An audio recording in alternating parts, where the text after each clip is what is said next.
of investigation kun NBI 11 nga wala kini nakigkompetensya sa nagpadayong investigasyon sa Special Investigation Task Group kun SITG Bukol sa kapulisan.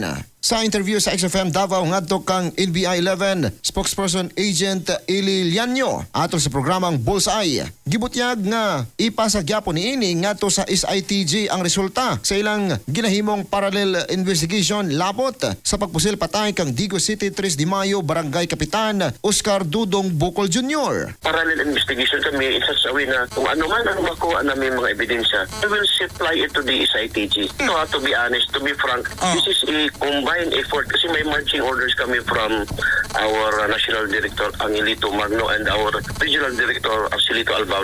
Walang competition dito o rivalry of profession. This is a holistic approach ng mga law enforcer. Buot matod pa ni Lianyo nga masabtan sa publiko nga ang ginahimong mga pagpaningkamot karon sa kapulisan, sa NBI ug sa ubang concerned agency aduna lamang inusara nga tinguha nga mao ang hinanaling kasulbaran sa kaso. Dugang butyag niini nga mas palawman pa niini ang ilang investigasyon sa pagsuta niining mga gikonsidera nilang person of interest sa kasong pagpatay kang Kapitan Bukol, ilabi na sa lalaking nag-uli og pitaka. Sa mosunod matod pa nga mga adlaw, gikatakdang ipatawag sa buhatan ng uban pang persons of interest alang sa ipigayong investigasyon kansang identity sa mga nahisgutan, padayon pang itago subay sa confidentiality.